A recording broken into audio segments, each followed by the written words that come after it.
Hi, guys, and welcome back to another episode of Change Wired podcast. Let's get wired for change. I just came back from climbing Lens Hat in Cape Town, somewhere, in the middle of nowhere on the edge of Earth, which feels surprisingly very central and just an epic place to be. So if you've never been to Cape Town, by timeout number one, a place to live in when we're talking about quality of life. So I came back with extra energy. So you're going to feel it throughout this episode.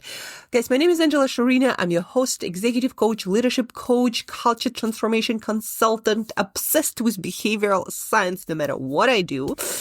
And on this podcast today, we're going to talk about how to get more success in life, in business, when you're trying to improve your health or build better relationship, build better business, and just grow in life faster, better, more productively, like really feeling that you are going somewhere in this life and you are not the same person as you were a year ago, several months ago, even yesterday. So the journey of self-exploration, development, growth, you're going to learn how to do it better and why you might get stuck. And all of us get stuck so often, so frequently, and how to get unstuck faster and better and maybe not get stuck ever anymore. Once you learn this system, once you learn how to approach your life, your business, your relationships as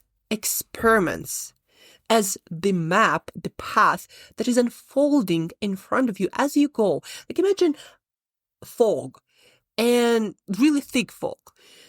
And while you're walking into it, you don't really see much in front of you, behind you, anywhere. But once you start walking, you start seeing your path unfolding in front of you more and more and more and more the more you walk. And life is a lot more like fog, not like a walk on a sunny day when you see so clearly what's ahead of you. Life is more like fog when we don't get a full map.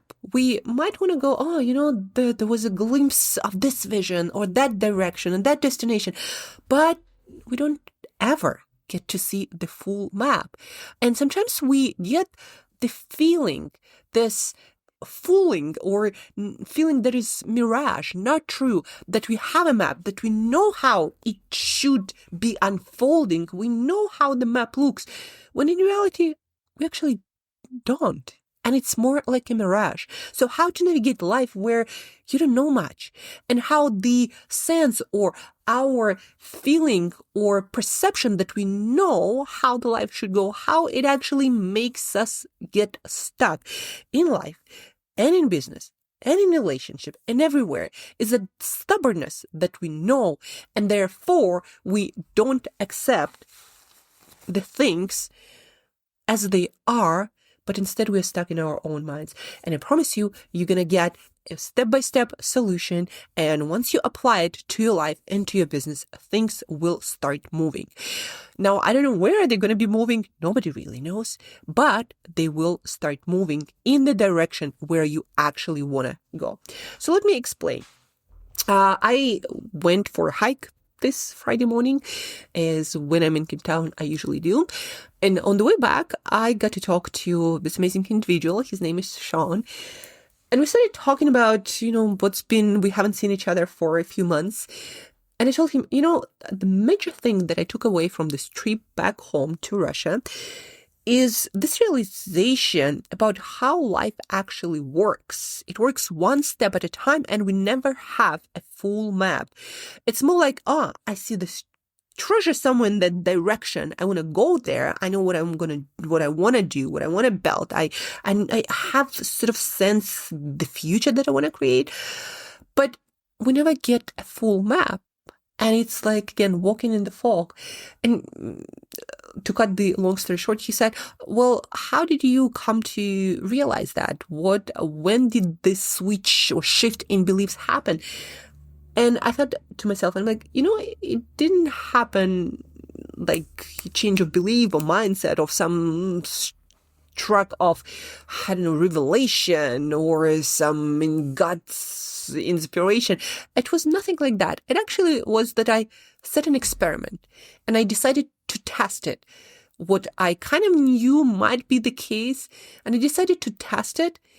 And on one morning when I woke up and I'm like, that probably was the worst decision in my life to come to Russia where I didn't know what would happen. Like I had this status that is undefined. I'm not citizen here or there. And there are like might be taxes and I need to change passport. Like I woke up in almost cold sweat in Russia and I'm like, that might have been the worst decision in my life. I'd be just stuck here with no passport and just not knowing what to do with my life moving forward for a while.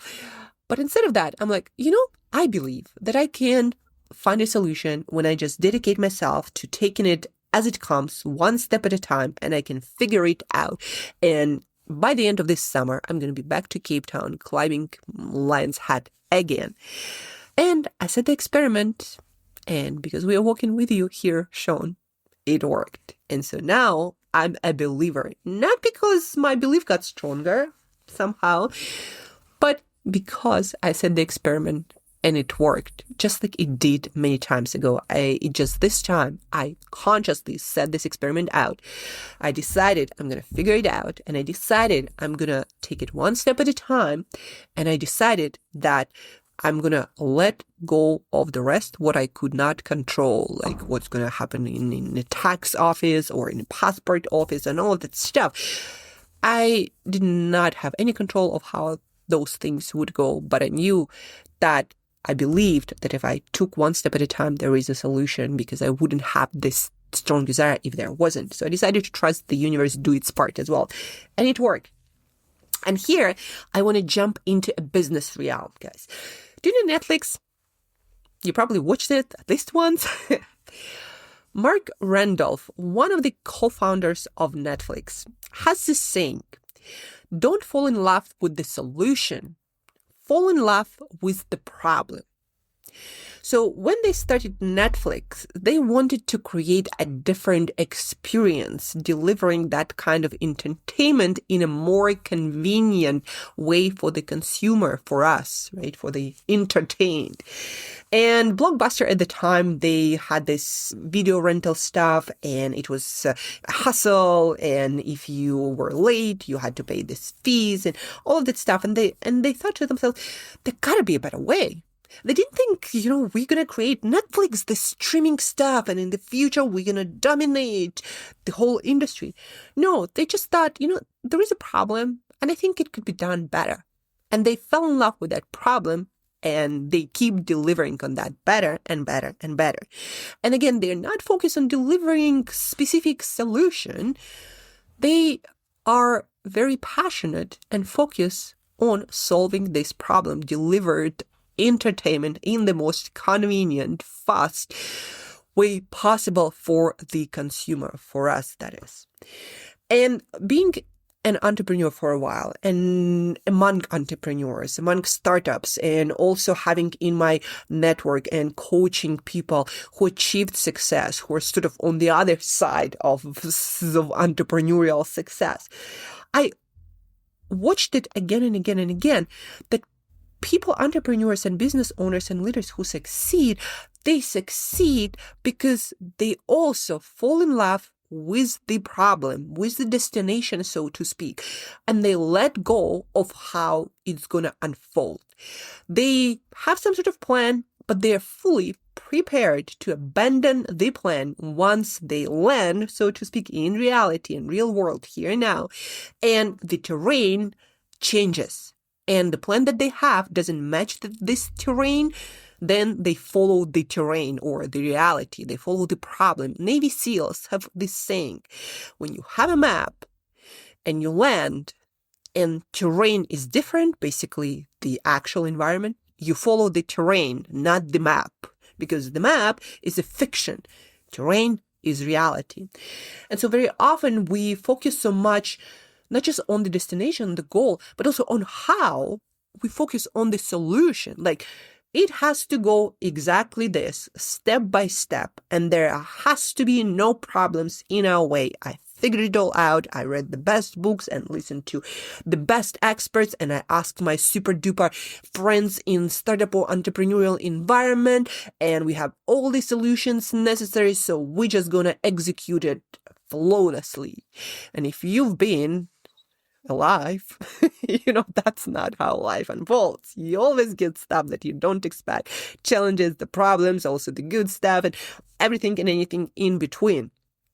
And so people who actually move forward and iterate and grow and change things up and figure things out that work, the most successful people, subconsciously, sometimes consciously, like Mark Randolph, who writes about this all the time, fall in love with the problem. They know that you want to have a destination, something in mind that you want to build, that you want to create, but how it's going to unfold, the solution, the path, you never get a full map.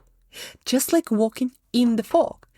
And so, guys, the takeaway from today, whether you are trying to get fitter, build certain relationship, romantic or business relationship, whether you're trying to build a business to solve any problem or innovate, figure out what are you trying to do, what problem you're trying to solve, or just the vision. And actually, the more flexible your vision is as well, the easier it's going to be for you to adjust. So first step, to navigate life and complex problems and business problems. And whenever you have a complex goals that depends on many things that you don't control. So the first step is to define the vision, the problem, where you're going. So you need to have a destination in order to make choices and filter out what works, what doesn't. So you have a destination. Then the second step, you have an insight. You read books, you talk to smart people, you learn from your own experience, your stuff that worked for you. So you have a bunch of insights. So you choose one, ideally like one, with the simplest parameters you can track. So you choose an insight and you design an experiment. Okay, this is what I'm going to do. This is what my thesis, how it's going to go. And this is my success criteria. This is my failure criteria. And in that amount of time, let's say in a week and 2 weeks, I decided on my client. I decided that this offer, I think, going to really take off with them. So for the next week, I'm going to offer this to them and see if there is any good reaction. You see, the problem is a lot of entrepreneurs. So when we decide to, let's say, get fitter and we think, well, this diet and exercise program will work, we fall in love with the how. And we keep pushing it, even if it's not working. You're like, I can't be on this diet, or I can't do this exercise program. Guess what? You can change it and still achieve your goal. And in fact, if you stick with things that don't work, you'll never reach your goal. So let's get back to the full plan, how you approach life on or achieving complex goals in business and fitness, in relationships, anywhere. But before we jump into the full map, the full solution, don't forget, guys, if you're learning something cool, interesting, something you want to discuss with other people, you want to put into practice, nothing better than learning and applying with others that keeps you accountable and keeps you learning more and improving. Other people are tremendous sources of knowledge. Sorry, have a bit of something in my nose. But anyhow, so before we jump into our full map, don't forget to share it so you get to learn with others, apply it better, get more ideas, and have someone to keep you accountable to apply it and do better, not what you usually do, right? So share this podcast episode with people, rate, review. That really helps us to reach more people and make the world better. So be a part of the change. Be that leader who delivers insight that help people to improve and move forward. Then back to our full map. So the first thing, you decide on your destination, or as Mark Randolph would say, fall in love with your problem. Like, this is where we're trying to go, right? Then you figure out a few insights based on your experience, based on what you learn from books, from, people smarter than yourself. So you also testing good things, not just random stuff. So it has more chance to work out. Okay. You have a bunch of insights. You decided to choose based on your environment, based on your thinking, 1 or 2 to test. Again, let's say business environment, and you decide on one client, on one offer, and for the next week, you're gonna make as many offers as possible, like this kind of offer in many different ways to this specific audience. And for a week, you're going to be testing that. And then at the end of the week, you're going to look at the numbers and you're going to define, okay, this is what I heard. This is what I thought I would hear. And let's say it's a failure. And you're like, well, I didn't actually get good reply. So then you look at the numbers, you observe them as a scientist, and then you make a decision. Well, based on these numbers, based on these results, on the criteria that I had, and on the assumptions that I had before, based on all of this data that I now have after testing it, does it make sense to continue? Or is it better to test something that has a much bigger chance to succeed, or at least, something different that actually has a chance to succeed versus this thing, this solution that I fell in love with that nobody wants? I'll give you an example. People want to lose weight, yes? And people who want to help them will say, well, you just go on this diet. The problem with that, people don't want to go on a diet. So even if you have the best diet, people don't want it. So they have the problem that you think about, but they don't want your solution. And that's why fall in love with the problem. Figure out how can you help those people who don't want a diet to still achieve their goal of weight loss and better health, etc. And that's where testing and experimenting really helps. It helps you to help people in a way that they want to be helped, instead of trying to shovel to make them get your solution, make them buy your solution, even though they don't want it, even for free. And that's where you start struggling. You're like, there is something wrong with my marketing. Maybe not. Maybe people just don't want your thing, and they have the problem and they want to solve it, but they just don't want your solution. So in your interest is to actually try to figure out the solution that people actually want, instead of trying to change people, which is super, super hard, guys. Everyone knows changing yourself is super hard, leave alone other people. So who do you think you are, like God? Or even for the God, I think it's quite difficult. But anyhow, you see what I'm talking about here. The more you fall in love with the end destination, with the problem, not with how, not with the solution, the more you work as a scientist in real life and in business. You have the problem, you have the destination where you want to arrive.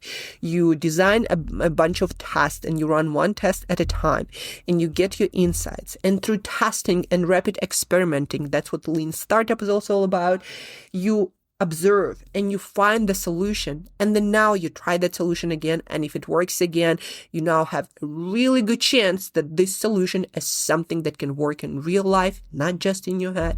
And then you apply it, and if it works consistently, you scale it, and that's how you win. That's how you win in business. That's how anyone won in business ever. That's how you win in health and fitness. That's how you win in relationship. That's how you get unstuck and start growing consistently, faster, personally, professionally, in all the ways. You get to decide the destination, but the map there, you never decide, you never get a full map, and it will always be different from what you think. So fall in love with the problem and test many solutions, as many as possible, until you find what actually works. Fall in love with the problem, not with the solution, from the co-founder of Netflix, Mark Randolph. And you can see how the most long-standing companies, Meta used to be Facebook, it used to be in college, and it used to be serving other people. They didn't know what they're going to do as a business. And look at what they're now. They're almost like doing the completely different thing. They are mostly Instagram, at least to my knowledge, because I'm an Instagram user. So you can see the most successful companies, from Google, whatever company you see, which stood the test of time, decades and decades and decades, they shifted and changed in so many different ways. Some core stayed the same, like usually the mission, the purpose, what they're trying to do in the world, even though even that very often has to be reinvented to match the time, to match the terrain. We can talk about different companies. I'm not sure what you are into, but you see what I mean here. So get the goal, get the insight, set up the task, run the experiments, and move forward based on data that you get from real life not falling in love with what's in your head and trying to push it on the world when like people don't want to die. There is little you can do about that. And that's it, guys. Hope you found this useful and are eager to apply it into your life. So over to you, dear leader, dear listener. A few problems that you're working on in your personal and professional life, maybe even one. How can you, for the next week, design an experiment to understand what is a better way to move forward there versus trying to push your agenda on real world, which again, rarely works. You need to kind of go halfway, but the universe have to go halfway as well. So what one experiment will you run in one of the challenges where you are stuck to figure out a better way? Experiment which one you're going to run. And again, have the destination, what you're trying to achieve, have a bunch of insights. So also AI is here to help you brainstorm. Set up the task and criteria of failure and success. Run the task for the predefined amount of time. Then sit with the data and analyze how it worked, what didn't work, and then decide whether you need to run a different task or tweak this task and decide how you're going to proceed based on the learnings, not on your thinking. And that's about it, guys. So apply it. Let me know how it worked. If I can help you in any other way, please reach out. Stay tuned for our upcoming episode on Monday with a guest from Google who has done amazing work on teaching the rest of the world how to run your life and business and your career one experiment at a time, discovering your path versus being stuck in the past or some outdated ideas. So stay tuned for that. And till next time, stay ready to be wired for change. Thank you, guys, and talk to you very soon.